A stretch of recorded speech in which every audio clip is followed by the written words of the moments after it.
Eu já falei que eu sou suspeita, né? E você ter fama é uma coisa complicadíssima, né? Eu tenho uma fama de que eu não sei cozinhar. Não é verdade. Eu cozinho, faço galinhada, faço 15 pratos. Mas eu peguei a fama. A mesma coisa, quando se fala de síndrome do amor, todo mundo fala, Marília Castelo Branco. Imagina, eu só sou, sabe? Tem 2 grandes culpados de existir a síndrome do amor. Um deles é o Thales, né? Que é meu filho, né? E eu fiz a Maria Rita contar dele. E a outra pessoa, talvez seja mais culpada ainda, porque o Thales está lá no céu e quem apronta aqui sou eu, né? Mas o mais culpado aqui está aqui entre a gente e vai falar para a gente agora. E eu vou contar um pouquinho por que ele é culpado. Quando a gente tem um filho com uma doença genética, como disse o Dr. Charles, a jornada, de fato, é árdua. E muito, muito solitária. Principalmente inicialmente, porque a gente tem que ir montando um time, né? Que não veja o nosso filho como uma síndrome, mas que veja o nosso filho como uma pessoa, como uma pessoinha que precisa de muita ajuda, né? Então, não basta ser um médico. Por isso que eu não ligo muito para o diploma. Tem que ser um médico que o coração bata, né? De verdade. Então, quando eu tinha o Thales já com um pouco mais de 1 ano, né? A expectativa era de 30 dias, já não tinham muitos cardiologistas que quisessem cuidar do meu filho, porque ele era um problema, na verdade. Eu sabia que as chances dele eram muito pequenas, mas eu precisava que ele fosse assistido, que ele fosse cuidado, né? Então, eu tinha alguns anjos já no meu time, um deles é a Estela, que vocês que ficava falando para mim assim: Marília, leva o Thales no Dr. Carneiro. E eu falava: não, Estela, eu não quero conhecer mais médico, porque eu chego lá e eles falam que não tem o que fazer, que eu já estou no lucro, que o menino ia viver 30 dias, já tem mais de 1 ano. E a Estela voltava e falava: Marília, leva o Thales no Dr. Carneiro. E eu falava: não, Estela, o Thales precisa de um clínico, o Dr. Carneiro é cirurgião, não vou. Até que um dia ela me pressionou tanto que eu marquei uma consulta com o Dr. Carneiro e fui sozinha, não levei o Thales. Porque eu tinha feito uma combinação com o Thales de que eu não ia mais levar eles no médico, porque o médico nem olhava para ele, o que eu ia fazer com ele lá. Então fui, né, cheguei lá, o Dr. Carneiro me recebeu, olhou para a ficha e falou: olha, cadê o paciente? Né? Aí eu falei: olha, doutor, primeiro eu vim conversar com o senhor, porque é difícil trazer ele aqui, né? Então, para ver o que o senhor acha e tal. E aí, eu sentei na frente dele e a primeira coisa que eu disse, que eu me lembro, foi o seguinte: olha, doutor, eu não vim aqui para o senhor pedir para o senhor salvar o meu filho, porque eu acho que a vida das pessoas não está na mão dos médicos, está na mão de Deus. Mas eu preciso que alguém cuide do meu filho. Eu preciso que nas emergências, nas urgências que surgem, eu possa ter alguém para chamar. E falei, chorei, porque eu falo muito, durante mais ou menos 1 hora, e ele me ouviu durante todo esse tempo sem dizer uma só palavra. Olhou para mim o tempo todo, ouviu todas as minhas dores. Quando eu terminei, ele disse: olha, Marília, você sabe que para trissomia a gente não tem algo para fazer. Não dá para a gente trocar ou eliminar os cromossomos que estão sobrando. Mas para o coração, a gente pode fazer algumas coisas. Aí ele pegou um coraçãozão assim, que o dele era muito maior e eu nem sabia, de plástico. Abriu aquele coração e me mostrou exatamente o que acontecia no coração do meu filho.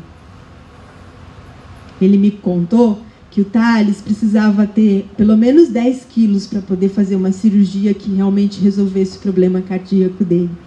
E a gente não teve tempo, né, doutor, para que ele chegasse aos 10 quilos. Só que ele é um dos culpados, porque sem abrir meu peito, ele salvou meu coração. E é esse o meu pedido aos médicos.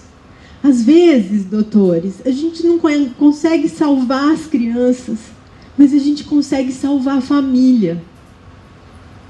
O doutor Carneiro, que está aqui, ele salvou primeiro a minha vida. E apesar de não ter tido tempo para salvar a vida do meu filho, hoje existe a síndrome do amor, existe a Marília, existe os outros filhos da Marília, né? Os amorosos, por causa de um médico que salvou o coração de uma mãe. Então, com vocês, o nosso culpado maior, Dr. João José Carneiro, o presidente de honra da associação.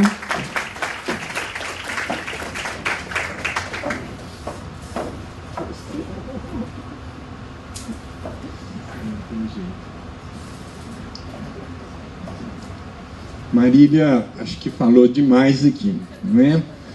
Eu costumo dizer para as pessoas assim, tem muita gente mentirosa no mundo, vocês não acreditam em tudo, não. Né? A história tem coisas verdadeiras. A história da galinhada tem por trás uma tal de Maria, não Marília. Mas é muito bom estar aqui, trazer algumas informações para vocês, principalmente depois que o Dr. Charles falou. Né? A apresentação dele é brilhante, eu acho que não tem como não gostar do que foi dito aqui. E vou aproveitar o que a Marília já começou a colocar. Uma vez ela foi num programa em que um geneticista falou, ela levantou com a maior cara de pau e disse assim, aproveitando o que o doutor falou, então eu vou fazer assim, aproveitando o que a Marília falou, eu estou aqui na qualidade de cirurgião. E, como o Dr. Charles disse, a evolução dessas crianças está muito às custas do cirurgião cardíaco. E não é bem assim. Existem algumas coisas na vida. A primeira delas, que o médico não é Deus. A segunda é de que, quando nós nascemos, nós ganhamos um direito intransferível e que vai mesmo ser nosso. Quem nasceu ganhou o direito de morrer. Essa é outra coisa. E a outra que foi dita, que o cirurgião pode mudar o curso de uma cardiopatia, mas nunca da síndrome. E ficou muito claro, pelo que o Dr. Charles disse aqui, que a variabilidade da gravidade das síndromes existe. Existem sindrômicos leves, existem sindrômicos pesados. Então, muitas vezes, o cirurgião fica de mãos atadas. Nós vamos falar para vocês sobre o tratamento das cardiopatias congênitas na síndrome de Edwards, que foi muito bem explanada, mas, de um modo geral, o que nós vamos dizer aqui é tratamento de cardiopatia congênita nos recém-nascidos. O que muda é a gravidade da situação. São coisas, são situações, são elementos da patologia que vão implicar num tipo ou no outro de conduta. E essas condutas podem realmente alterar a sobrevida. Vocês viram claramente os anseios e os sofrimentos familiares. A Marília é prova disso, pelo que ela acabou de dizer. Os pais podem ser surpreendidos com o nascimento de uma criança dessa e gerar muitos problemas familiares. Problema até de o pai virar as costas e deixar tudo com a mãe para resolver. O problema do anseio. A família quer cura. E por mais que a gente fale que nós vamos tentar tratar a cardiopatia, eles acabam entendendo que a criança vai melhorar a síndrome. Às vezes melhora, porque melhora a oxigenação, melhora o comportamento mesmo neuropsíquico da criança, porque a oferta de oxigênio cerebral melhora, mas a síndrome vai continuar. Né? O paciente é muito variável. Vocês vão pegar o que nós, às vezes, recebemos, crianças de baixo peso, que a gravidade é muito maior. É diferente vocês mexerem numa criança de 3 quilos e mexer numa de 780 gramas. No passado, se considerou a criança a miniatura do homem, do adulto, e isso foi motivo de sempre a cirurgia cardíaca ter dado errado no recém-nascido. Calculava-se uma dose dividindo o peso de qualquer remédio. Então, num doente de 70 quilos eu dou 10, num doente de 7 quilos eu vou dar 7. Não era bem assim? E a cirurgia só progrediu e chegou no estadio de hoje quando isso foi completamente banido. Recém-nascido, criança, é outro ser, não é miniatura do adulto, né? E, obviamente, o que nós estamos fazendo aqui é de extrema importância, muito importante, trazer conhecimento a respeito desses pacientes que, dia a dia, recebem maior carinho, maior tratamento, maior ajuda e vídeo Down. Eu, quando era criança, na minha terra, tinha uma moça portadora de Down. Quando ela vinha, eu mudava de calçada, eu corria para dentro de casa, eu tinha medo de vê-la. Hoje, quantos Down nós operamos e que estão na vida do dia a dia, né? Tem o Down que eu operei, que é campeão de natação do interior.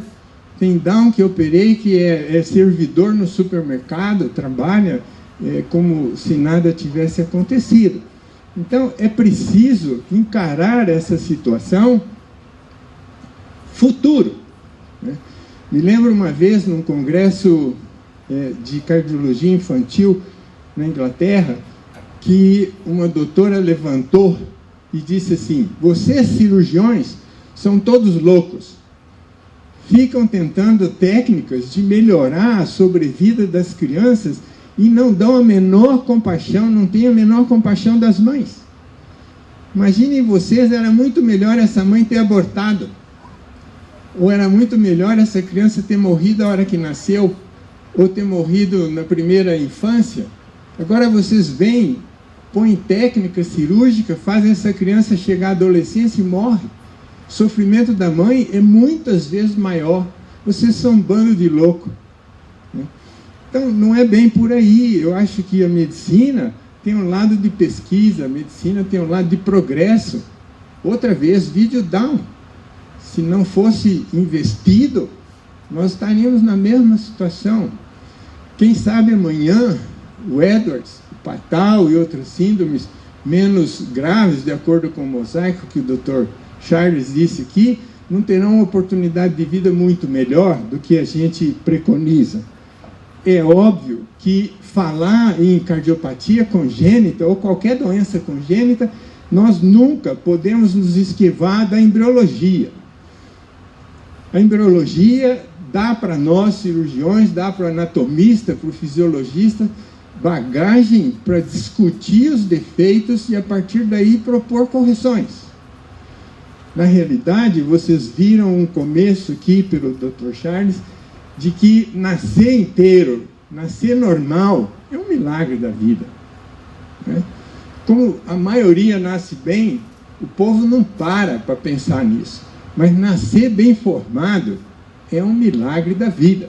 Vocês vão ver um pedacinho desse no coração. Esses defeitos têm múltiplas origens. Podem ser herdados, é óbvio que o pai e a mãe que nasceram com defeito congênito podem muito mais ter um filho com problema. Eu sou avô, operei já a mãe, a filha e a neta, né, que tiveram o mesmo problema. Então, obviamente, isso pode acontecer. Pode ser resultado de uma infecção durante as primeiras semanas de gravidez, pode ser resultado de uso de drogas, ou pode simplesmente ser um desvio da embriologia normal. E quando nós chegamos no consultório, e é obrigatório na observação clínica dizer: você tem alguém na sua família? Ah, aquele perguntado logo fala assim: na minha não tem, pode ser que tem na dela, né? Que é logo tirar o time e jogar a responsabilidade em cima do outro parceiro. E as cardiopatias, existem muitas, firmemente ligadas às síndromes. O Down é um exemplo típico dessa situação. Grande maioria do Down vem com cardiopatia. E essa cardiopatia, na maioria das vezes, é muito complexa. É uma cardiopatia que o cirurgião tem medo de pegar na mão para manusear. Porque o defeito, eu digo assim, é o miolo do coração. É lá no centro do coração. É a repartição das câmaras, são as válvulas mal formadas, e isso implica numa cirurgia de alto requinte técnico, cujo resultado depende daquilo que a gente tem em mãos. Nós não podemos fazer um belo vestido se o pano não prestar, né? Então, o cirurgião vai enfrentar essa situação. Vocês imaginam aqui, olha, à esquerda, o começo do coração. O coração começa por dois vasos paralelos, que vão se unir, vão dobrar, vão abrir um pedaço, vão fechar outro, para chegar num esquema como esse que está aqui embaixo, esboçando as 4 câmaras do coração. Os 2 átrios em cima, os 2 ventrículos embaixo, para um coração definitivo como esse que está aqui. Então, é muito complexa a formação do coração. Qualquer desvio vai implicar num defeito maior ou menor, com gravidade maior ou menor para quem é portador dele. E isso está expresso, numa grande maioria dos casos, na divisão dos átrios, que podem nascer com orifícios, ou na divisão dos ventrículos, que também pode ter orifícios que comunicam o lado esquerdo com o direito. Dentro da barriga da nossa mãe, nós temos 2 defeitos que são responsáveis por nós termos nascido vivo, mas que se corrigem logo que nós nascemos. Um deles é a comunicação entre os átrios. Aqui tem um orifício. E a outra é essa comunicação entre a circulação do corpo com a circulação do pulmão. Para que isso? Lá no útero, enquanto nós estávamos lá, nosso pulmão não recebia o sangue que vai receber quando nós nascemos. Então tem que ter um desvio, tem que ter uma saída, porque senão o coração entra em falência já intraútero, o coração direito não vai aguentar. Mas, sabiamente, Deus fez as coisas direito. Para esse orifício que aqui está, criou um septo, criou uma outra lâmina do lado esquerdo. Lá dentro do útero, a pressão do lado direito é maior que a esquerda. Então, esse sangue pressiona a membrana e ela vai para a esquerda e o sangue passa. Vocês vão dizer, mas está misturando sangue do lado direito com o esquerdo, está misturando sangue sem oxigênio com sangue com oxigênio. Não, nós estamos falando de feto. A oxigenação é placentária, não tem nada a ver com o pulmão. Só que a hora que nós nascemos, as pressões se invertem. A pressão do lado direito cai, a pressão do lado esquerdo empurra o sangue. Quando o sangue é empurrado da esquerda para a direita, ele encontra a lâmina, ele solda a lâmina naquele defeito e fecha o que nós chamamos de comunicação interatrial. Esse vaso que aqui está comunicando a circulação sistêmica com a circulação pulmonar tem características fisiológicas especiais para a hora que nós nascemos ele entrar em contração e se fechar. E no adulto, a gente só vê seu resquício na forma de um filete fibroso, que chama ligamento arterioso. Esses passos da formação podem não acontecer, pode não formar a lâmina do lado de lá, e a criança nascer com uma comunicação interatrial, ou nascer com esse conduto, que a gente chama ducto arterioso, presente e depois precisar ser trabalhado. Mas, de qualquer maneira, fica aqui uma ideia para vocês de que a formação do coração não é uma coisa simples. Vocês terem uma ideia, coração é órgão ímpar. A partir daí, deve ter origem o tabu de que operar coração é coisa astronômica, é coisa difícil, vai morrer e não tem jeito, né? Vocês veem quando alguém é indicado para cirurgia, logo vem todo mundo confortar, desejar que tudo saia bem, na realidade está pensando que vai morrer porque é uma cirurgia de coração. Na realidade, o coração é um órgão ímpar. Se ele parar, parou tudo. Nós temos 2 pulmões, nós temos 2 olhos, né? Nossos pulmões, com 1/5 deles, a gente vive desde que não sejamos fumantes. Nós temos 2 rins, podemos viver com 1/3 de um rim só, e assim por diante. Mas coração é um só. Parou, acabou. Né? Então, daí talvez esse tabu. E o que é que nós podemos fazer com essas cardiopatias? O mais desejado é que o defeito seja corrigido. Para corrigir, tem que ter condições, que nós vamos falar algumas delas aqui. Mas quando isso é impossível, nós fazemos tratamentos que, apesar de não corrigir, dá à criança ou dá ao paciente suporte de uma vida em condição melhor. Ele vai viver com seu defeito numa situação melhor, mais compatível com a vida. E, tanto num como no outro, não podemos esquecer da circulação pulmonar. Nossos pulmões têm uma circulação que determina uma pressão de, no mínimo, 4 vezes da pressão do braço. E se nós tivermos 12 aqui no braço, o pulmão pode ter no máximo 3. Por quê? Porque a bomba, o ventrículo direito, não tem a força do esquerdo. Quando nós fomos feitos, os determinantes de formação da geleia, que vai dar o músculo cardíaco, já foi feito assim. O músculo do lado direito, ele tem menos força do que o do lado esquerdo. Então, se a pressão no pulmão subir, o ventrículo direito não vai tolerar. E esse é um ponto fundamental na indicação de qualquer cirurgia. E é um ponto fundamental na indicação de uma cirurgia paliativa nas crianças que têm possibilidade de evoluir para uma pressão pulmonar alta, impedir que ela fique alta para proporcionar a possibilidade de uma cirurgia futura. E aqui está um ponto muito sério. Infelizmente, muitas dessas crianças sindrômicas que nós estamos vendo aqui foram deixadas. E o tempo passou. E elas perderam a chance de correção porque se apresentam para o cirurgião com hipertensão pulmonar. Hipertensão pulmonar é um dos itens primeiros de contraindicação de cirurgia. Mas vamos ver o que é o médico. O médico, às vezes, cura. Essa é uma definição de médico.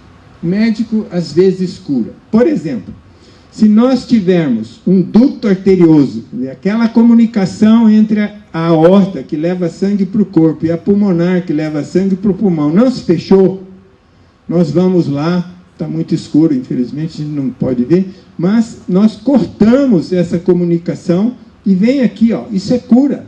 Isso aqui é uma radiografia pré-operatória em que o coração é enorme, às custas de uma comunicação dessa. 3 meses depois de corrigido o defeito, olha, a criança está com o coração normal. Está curado. Isso aqui, nós dizemos, joga para a vida como uma pessoa que nasceu normal. Esse coração, ó, vocês veem, isso aqui é o lado direito, o átrio direito enorme. Por quê? Porque essa pessoa tinha uma comunicação entre as câmaras atriais. Obviamente, aqui é uma cirurgia dentro do coração.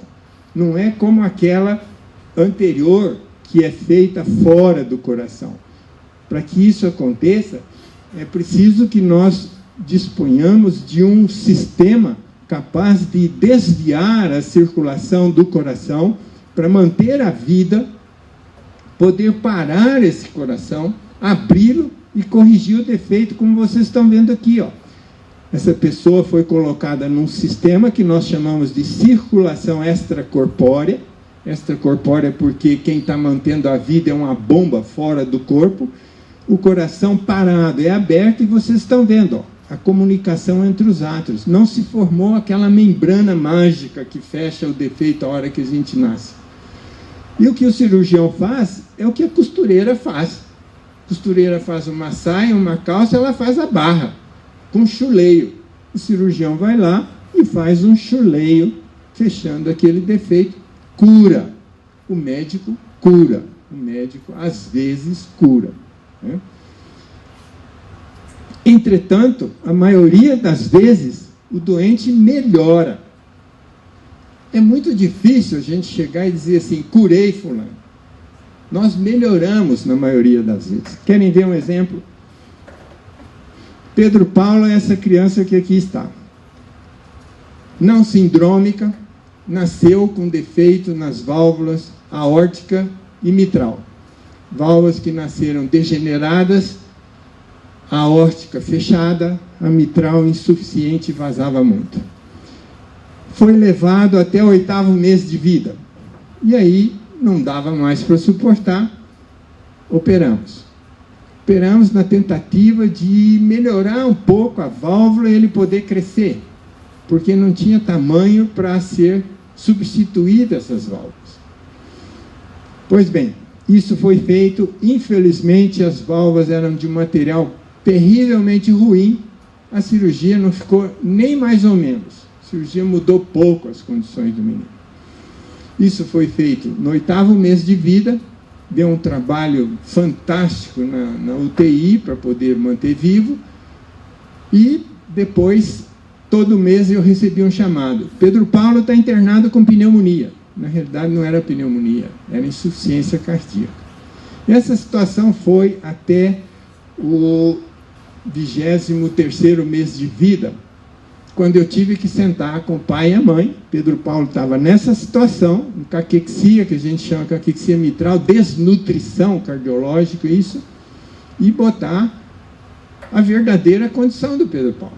Pedro Paulo, ou ele ia para uma nova cirurgia, ou ele ia morrer. Nova cirurgia era trocar a válvula, mitral e aórtica. Trocar a válvula mitral e aórtica de um menino desse tamanho, nessas condições, era uma verdadeira epopeia. Não é nem a jornada que o Dr. Charles disse aqui, era a guerra mesmo. Se vocês levarem em consideração a história, né, o anseio familiar, a preocupação, vocês vão ver que o médico vive situações terríveis, né? Aí você fica diante de um casal, já sem condição de ter outro filho, é filho único, que a mãe, grávida de 3 meses, descobriu que era portadora de um câncer de colo uterino, foi submetida à amputação do colo uterino, porque ela se negou a fazer esterectomia e aborto, teve a criança, agora não pode ter outro bebê, e o bebê está aqui na nossa mão. Vocês imaginam a ansiedade dos pais, o desespero do cirurgião, porque o cirurgião sabe que essa cirurgia é de altíssimo risco e de evolução precária, porque nós vamos colocar lá 2 próteses. Entretanto, Pedro Paulo foi operado, vocês estão vendo aqui, 6 meses depois da operação, parece milagre, mas médico não é Deus, não faz milagre. Isso aí é a medicina mesmo. Vocês estão percebendo aqui, olha, o tamanho que era o coração antes da cirurgia e como ele ficou depois da cirurgia. As custas de 2 válvulas, 2 próteses que vocês veem aqui. Está curado? Vocês podem dizer, poxa, mas está tão bonita a criança, ela está curada. Não, ela não está curada. Porque ela agora é alvo de outros problemas. Isso aqui é uma prótese feita com a capa do coração do boi, que chama pericárdio. E é um corpo estranho para o organismo vai atacá-lo. Essas próteses vão danificar. Então, eu não curei essa criança, eu melhorei a criança. E tanto é verdade que quando ela fez 3 anos, 1 ano e meio depois dessa cirurgia, as próteses simplesmente acabaram. Próteses caríssimas, feitas por idealização de um francês chamado Alain Carpentier, que foi o cirurgião que mais estudou válvula no mundo, né, que criou esse tipo de válvula, que no adulto é para durar 20 anos, então quando nós implantamos aqui, nós pensamos, se ele chegar à adolescência, nós vamos ter condição de operar Pedro Paulo e colocar uma prótese melhor do que essa. Não chegou. Então, nós lá outra vez na mesma situação para operar Pedro Paulo pela terceira vez. Tiramos essas duas próteses que aqui estão, que são de pericárdio de boi, e pusemos agora duas próteses metálicas, que não acabam mais, vão ser eternas. Curamos a criança? Não curamos. Porque essa criança agora com as próteses metálicas tem que usar anticoagulante o resto da vida. Porque é um corpo estranho dentro do coração e o organismo ataca o corpo estranho formando coágulo. Então, só para vocês terem ideia, que o médico às vezes cura. Entretanto, a coisa mais importante do médico é aliviar o sofrimento. Eu acho que, na realidade, esse é o maior papel do médico, aliviar o sofrimento. De que maneira?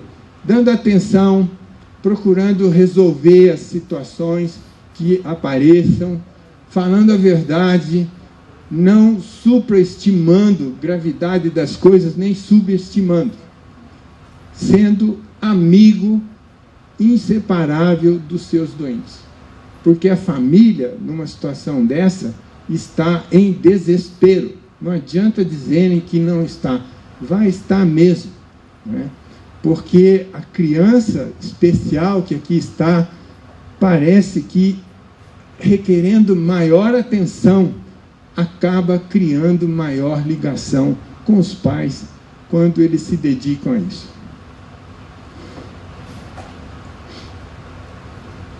Síndrome de Edwards não é só o coração.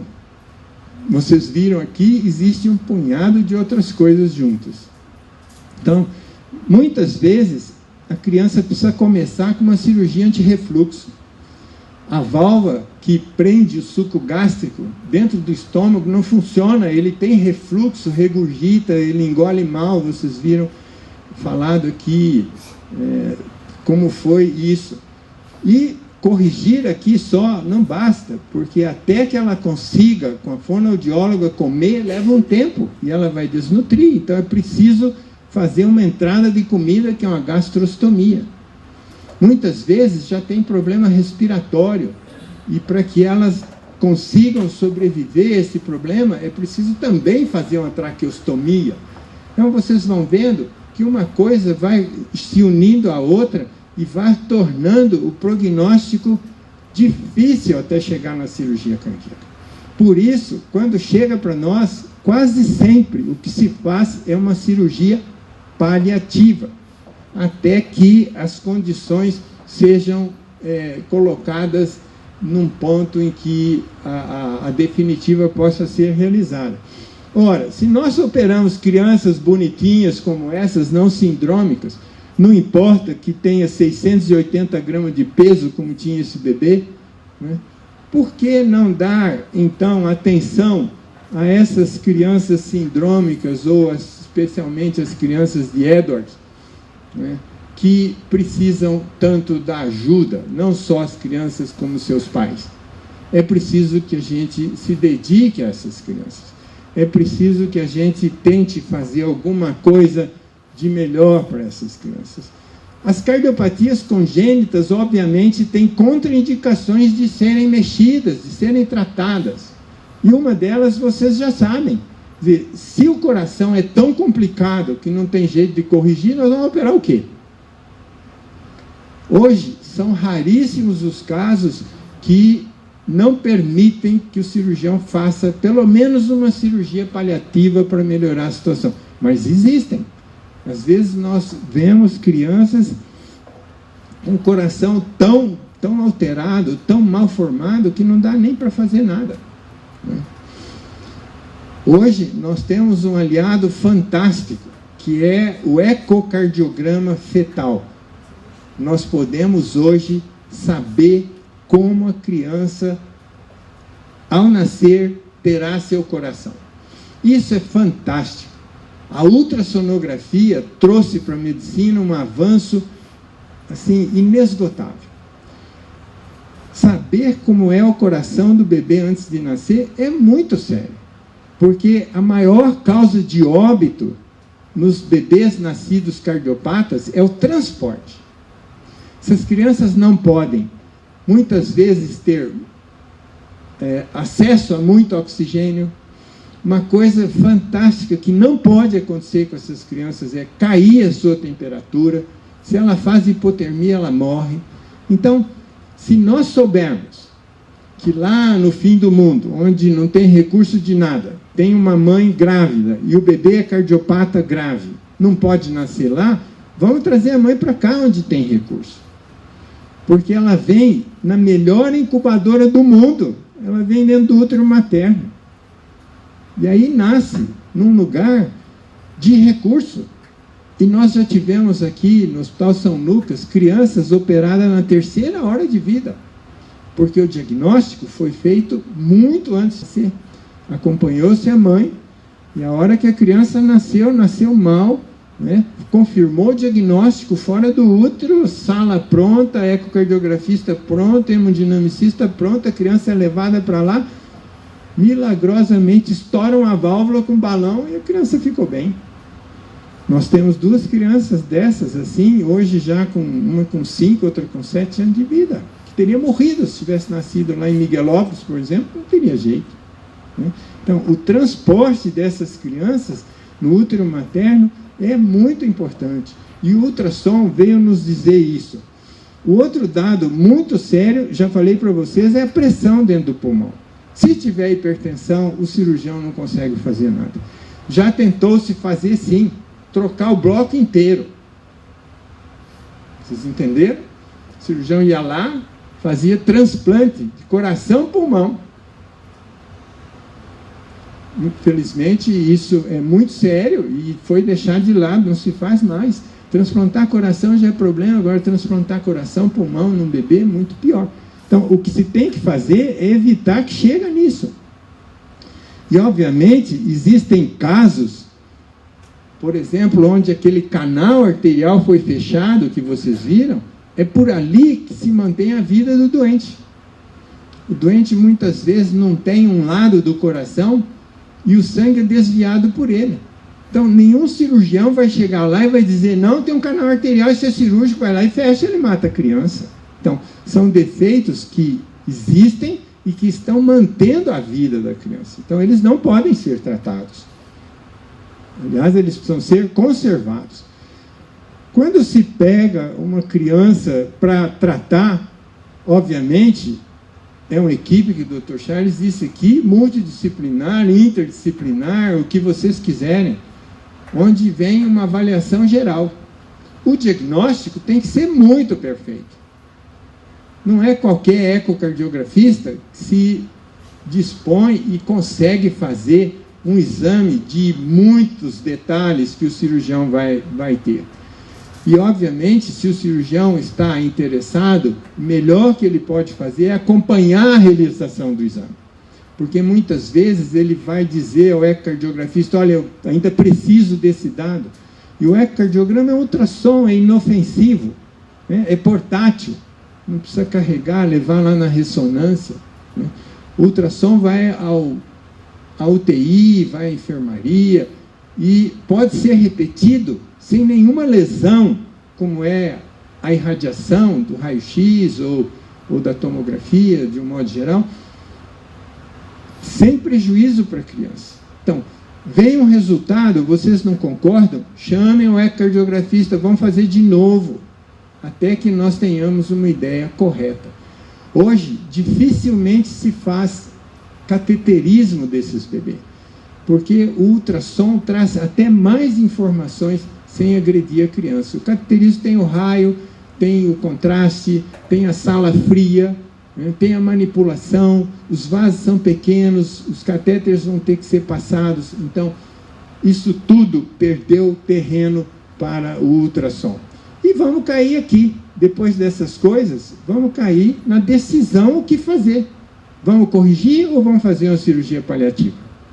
Obviamente, aí entra gravidade da síndrome, gravidade da criança, peso, né, outras doenças associadas, né, isso tudo vai pesar na decisão. Mas lembrar sempre, o médico nem sempre cura, o médico, na maioria das vezes, melhora, e sempre precisa aliviar o sofrimento. Se vocês basearem nisso, né, não tratar essas crianças pode gerar discussão muito séria. Infelizmente, nós estamos vendo colegas que não se dispõem a tratar esse tipo de paciente, que eu acho uma pena.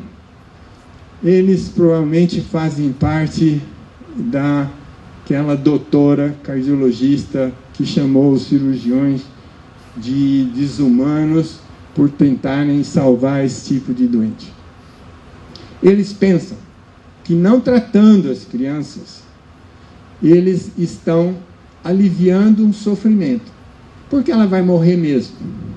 Então, o Edwards não passa de 18 meses, deixa essa criança evoluir, ela vai morrer antes, vai tirar um mundo de problema. Problema da própria criança, problema da família, problema do meio, né? Mas não é bem assim. Para morrer, ela vai sofrer, porque ela vai morrer por falta de ar, né? O pulmão vai fechando e vai ficando muito séria a situação. Então, só para vocês pensarem um pouco, olha, eutanásia vem do grego e significa, dentro de uma das várias definições, vocês podem pegar no dicionário, uma morte sem sofrimento. De tal forma que, se nós não tratarmos esses doentes, talvez nós estejamos fazendo igual ou pior que eutanásia. Não é? Eu acho que o médico foi formado para não fazer isso. A discussão sobre eutanásia, sobre seguro de fim de vida, que se vocês estão vendo multiplicar por aí, nós não fomos formados para isso. Nós fomos formados para salvar a vida. Nós damos a mão para a vida, nós não damos a mão para a morte. Por isso, nós precisamos insistir. Eu sei que nós não somos Deus, chega uma hora que não tem o que fazer, chega uma hora que a gente precisa pegar a orelha do mais novo e dizer para ele, para, porque quem nasceu ganhou o direito de morrer, né? Porque senão fica numa tentativa de métodos cada vez mais invasivos e caros e sem resposta, que também precisa dar um basta. Ou seja, tudo tem seu ponto, né? E é preciso respeitar esse ponto. Cirurgia cardíaca é uma cirurgia de grandes resultados, de resultados assim surpreendentes e de muita alegria. Graças a Deus, a maioria delas. Mas é preciso ter a ideia que um professor meu me passou, e que cirurgia cardíaca é como comer uma fruta. Tem um momento. Se vocês comerem antes, está verde, amarra, não dá certo. Se comer depois, está podre, não presta. Então, isso é uma lição que todos envolvidos precisam ter, para poder encaminhar esse paciente no momento certo, para que não seja nem antes, nem depois. Eu agradeço a você, Marília, por eu estar aqui, por essa apresentação montada aí, sabe? Não sei o quanto que a gente pode ajudar nessa evolução das coisas, porque muitas vezes os pensamentos não são iguais, né? Às vezes nós precisamos respeitar aquele que diz assim, não trato porque vai se aliviar o sofrimento com uma morte ali. Mas antes disso é preciso avaliar realmente se é aquele momento, né? Obrigado por sua força, por sua capacidade de juntar gente, não é? Mesmo que obrigando, como o Charles disse, eu também vou repetir, está aqui para fazer uma apresentação dessa. Também, mas eu acho que valeu, tá bom? Muito obrigado. Gente, esse homem aqui não existe. Deixa eu mostrar ele, mas na verdade ele não existe. A gente está vendo, mas a nossa gratidão aqui, temos vários amorosos na plateia, né? E que hoje essa palestra vai, se Deus quiser, ser espalhada aí pelo mundo, né? Os colegas, como vocês se chamam, os médicos, possam ver o Dr. Carneiro e nós, as famílias, possamos entender que os médicos são pessoas, né? Talvez falte da gente mostrar para eles, como acho que eu fiz aquele dia lá, né? De que eu não precisava que ele salvasse, eu só precisava que ele ficasse do meu lado, que nem ele está até hoje. Obrigada, doutor.